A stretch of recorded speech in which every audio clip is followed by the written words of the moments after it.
Chapter O Canada, page 46 out of 62. In the morning, once I was out of my warm blankets, I realized that it wasn't that warm at all. At 6:10, I left the tent without taking it down. I went to the Irving washroom, coffee, and I walked a kilometer and a half to Tim. When I bought the coffee, it was pretty much boiling hot. It's now definitely cold. I drank it anyway and went into Tim at 8. According to the screen, it was -10.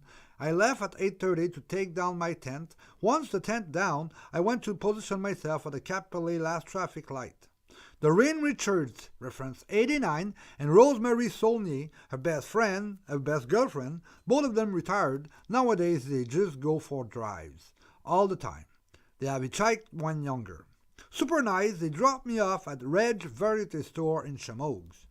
Immediately after, in the same parking lot, I never had to move a hair. A car with two men, reference number 90, stopped.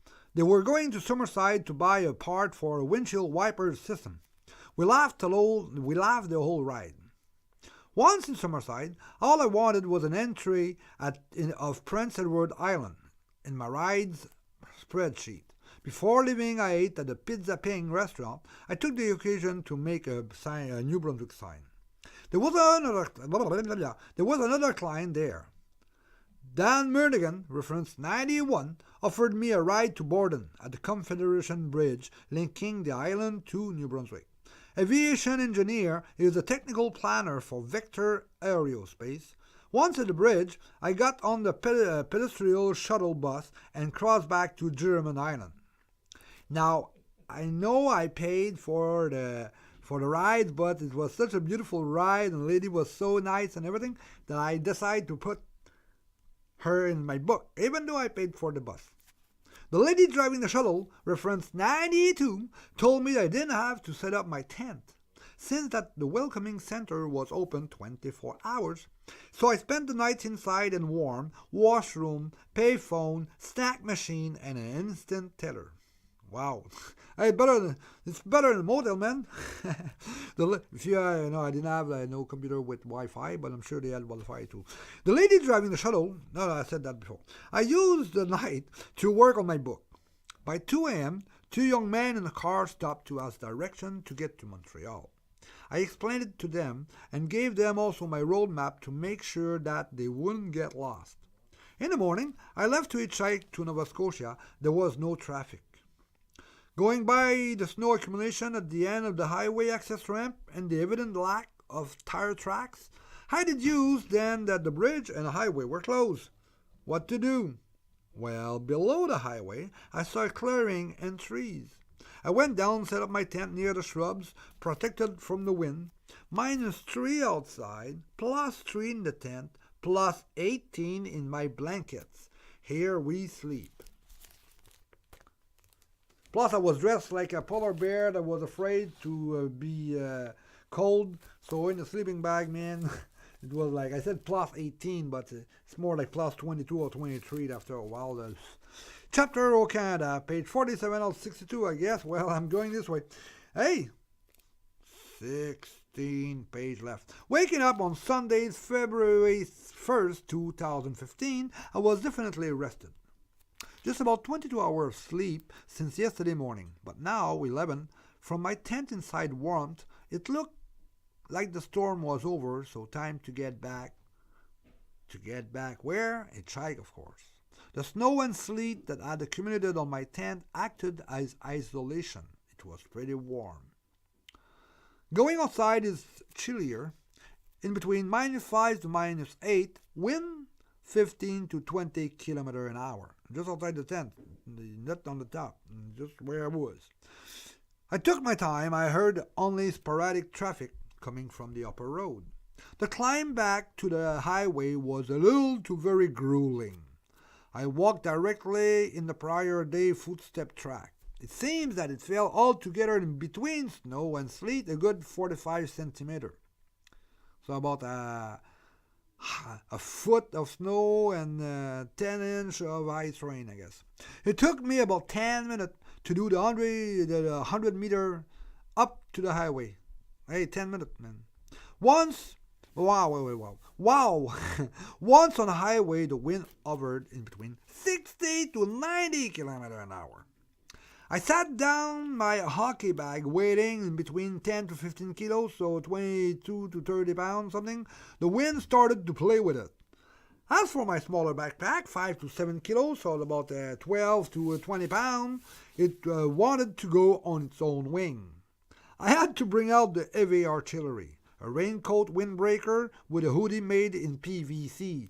With the wind factor, it's probably felt like minus 25 to minus 30. Without this raincoat, pneumonia for sure in 15 minutes. In 5 minutes, I walked the remaining 200 meters for the highway. In 5 minutes, man. In 5 minutes itself. It was freaking windy. Sliding, a car succeeded in stopping 40 meters from me. Yahoo! The bee referenced 93 and her mother, Eleanor, were going to Truro. A 2-hour trip, perfect. The bee is a road sales representative for the flooring manufacturing company Tendus and Tiva. On the way, a pressing bathroom need made itself felt, so I asked the bee if it was possible for her to stop somewhere so I could go to the washroom, please, and I got to sit down. We stopped at the Olac Irving. The washroom was busy. I prepared a coffee and chose a 9-inch submarine. Washroom then free, I went in. Coming out of it, I went by the sandwich rack. What did I see? Well, I grabbed my... what did I see? Bolognese sandwiches. Unable to afford 2 of them, then I bought the sub and coffee for $8. $1.75 left in my pockets, and the money in my account is dwindling. Back in the car, the bee passed me a plastic bag and said, "My mom bought you a sandwich." Surprise! A bologna sandwich. Thanks, Eleanor. Guess what went down the hatch first? Well, yes, the bologna sandwich. Thanks to Eleanor for the ride and the bologna sandwich. And Happy New Year. Truro Antigonish exit. An old man referenced 94 in his 70s told me once we arrived that he was dropping me off at the Antigonish McDo. Wait until I tell my buddies that I will be in a hitchhiking book. So I hope you recognize yourself. During my night at the Antigonish McDo, I watched, like millions of other people, the American Super Bowl. Final score, New England Patriots 28, Seattle Hawks 24. So I guess the Hawks lost or something. At 21:47, Tanya gave me a McDo poutine that she had made maybe by mistake or maybe not. Thanks, Tanya. Early morning, I hit the road. To have to get to Sydney to take the ferry going to Newfoundland, the one for Port aux Basques. Right away, once I started back, a man referenced 95 picked me up. I didn't write a thing. Once inside the vehicle, I fell asleep pretty much immediately. He woke me up, to drop me off at the beginning of Sydney. From there, slightly in a hurry, I made my way to the terminal. I do not want to miss the boat. When I arrived, even before I bought my $41.45 ticket, the lady behind the counter told me, "So, you're going to sleep with us tonight?" There was a windstorm warning, 100 kilometers plus an hour, and 8 meters wave, more or less, like 30 feet wave, more or less. The ferry was not crossing today, perhaps maybe tomorrow. I bought my ticket on the way and left to discover Sydney. I just dropped my backpack there. See you later. I visited a small museum, bought a calling card. I received a 100-year-old Bible from the Salvation Army second-hand store and had supper somewhere. That somewhere was a Chinese one, the Canton Family Restaurant. I enjoyed there a chicken chop suey. I went back after the terminal. Once arrived there, I learned that there was a free shower. The last one dated back the night of January 28th, so 5 days ago. At 2200, I spent a good 5 minutes in the shower. Hot water. Someone told me that on the second floor there was a big waiting hall and that I could sleep there on the floor without being disturbed. Sounds good. I was tired. I found a good spot, brought out my blanket, and I laid down. Suddenly, Of all things, suddenly my nose started to drip. I sneezed. Oh no, not a cold. I got up at 14:30, a mountain of humid Kleenex at my sides. My energy nearing zero, I slept again in between 18 to 2800. Finally, we get aboard the MV Highlander at 23:45. I fell back asleep before the ferry left the port and woke up just an hour before docking in Port aux Basques.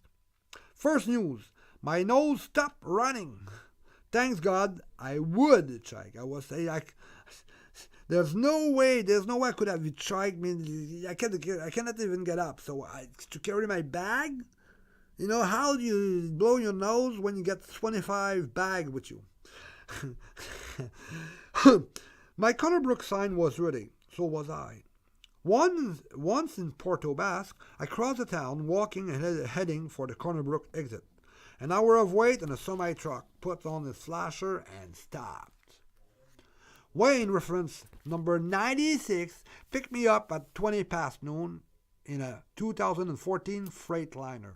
He hitchhiked on the island when teenager. I asked him if he knew where would be a homeless shelter. He wasn't sure, so he called Kenny at the taxi station. Kenny told him that there wasn't a shelter in Connor, but that the Salvation Army paid for a one-night hotel room to out-of-luck travelers. Perfect, very good plan.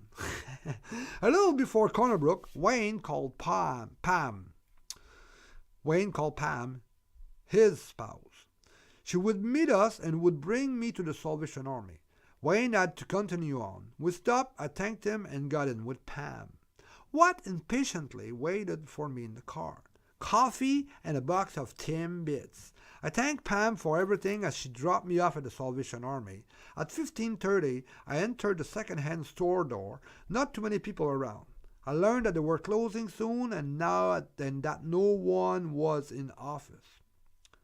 I heard the day after that they had like a special meeting somewhere downtown with everybody else. I went to the library and stayed there until 2015. Okay, I checked out my emails and read the local newspaper, the Western Star. One of the articles that drew my attention was the one by Corey Hurley. 1 or 2 weeks before, a group of journalists from the maritime provinces did a kind of investigation, wanting to know if in their cities there were homeless shelters to be found. As Curry knew ahead of time, there wasn't any in Connor. He went along the experiment anyway. A very good article came out of it. His address email being with the article, I contacted him and let him know that that I just arrived today, and if he wanted to inquire more from me about homelessness and homeless shelter, he just had to send me an email. I came in that 24-hour Tim at 2025. I got $5 on me and supposedly in my account 863. The St. Barb ferry to Blanc cost $825, so I got that covered. I'm okay. I grabbed a coffee and worked on the book. An hour later, a couple that I had talked to was getting ready to leave. The man asked me if I had some cash. I answered him that I had enough to at least for another coffee. Getting up, he pulled out his wallet and gave me $10. I thanked him and they left him. Around 21:30, coming back from the washroom, as I sat, one of the staff that I had talked to came back from the waiting car. So the car is outside, man. He's right across the window. The guy was in there and left, and he came back in and gave me a $20 bill. I told him that the customer already gave me 10. No worry, I had to accept it. Thanks to Dave Dawe, D-A-W-E, I got the Panini Tuscan grilled chicken. Thanks, Dave. Morning at the Salvation Army, I talked to the Major Loretta Fudge. I got a voucher for a night and couple of meals at the Connor Hotel. Thanks. At 1 p.m., interview at the Connor Western Star right across Tim. A hotel room with a bed, shower, TV, telephone, restaurant and lobby. I enjoy it to the max. I didn't mind either the free meals. My room was for Thursday, February 5th. I had to leave my room by 1100 Friday morning. There was a snowstorm during Thursday afternoon, evening, and the night until early Friday morning. Friday morning, while I was having breakfast, I talked to a lady that was going back to Springdale, having breakfast and by 11 o'clock out. She was waiting to hear from the highway to be reopened, but the night before when she booked in, she had paid for 2 nights. A little before I had to leave my room, I went for the last coffee. The lady, Bev Brown, came and told me that the highway just got reopened and she was going to Springdale. A room was already paid for, that if I wanted, she offered it to me. Super! I accepted with joy in a hurry. Thanks, Bev. I just went from one room and went down the hall and brought my stuff in the other room. Another warm night with a bed. In the afternoon, I went to the library, but it was closed. Man, nobody was going around much. I went back to watch TV in my bed. Saturday morning, I must go. Breakfast, then I am practically more or less at my last dollar. I tried anyway the instant teller of the hotel. It looks like I got $59 that had appeared. Because that $8.25 meant for the ferry, the one the day before, was gone though. Okay, we got a little bit of funds to keep on going. Thanks for all to the staff and management of the Corner Brook Hotel. I left the hotel and went to the Walmart at the end of town. I took a last coffee before heading back on the road after my 3 days break. A man eating a burger told me that if I wanted to wait 5 minutes, that he would give me, because it was, eating, right? A man eating, he would give me a ride to Deer Lake at the Irving Big Stop, kind of a truck stop. I accepted his offer. The man, reference 97, dropped me off at Deer Lake. I stayed in until 1600. Thanks, bud. The sun started to settle down when Cody, reference 98, took me aboard this is 2014 Honda Civic. Also aboard was Alexandra, or Alex, his girlfriend. Cody Chike, when he was 12 or 13 years old, is a power line technician. As for Alex, she was in grade 12 and will be attending Kona, College of North Atlantic, to do her hairdressing course. They dropped me off at 1800 in Rocky Harbor, in the parking lot of the Fisherman Landing restaurant. Thanks, Cody and Alex. Guess what? They made pizza there, so for supper, a little luxury, a 9-inch Mighty Meat and a Pepsi. After supper, I left the restaurant to find the morning hitchhiking spot, and my tonight sleeping one also. At 19:30, I arrive at the Irving washroom and see you tomorrow morning. The spot for my tent was right beside the Skidoo Trail. Good night.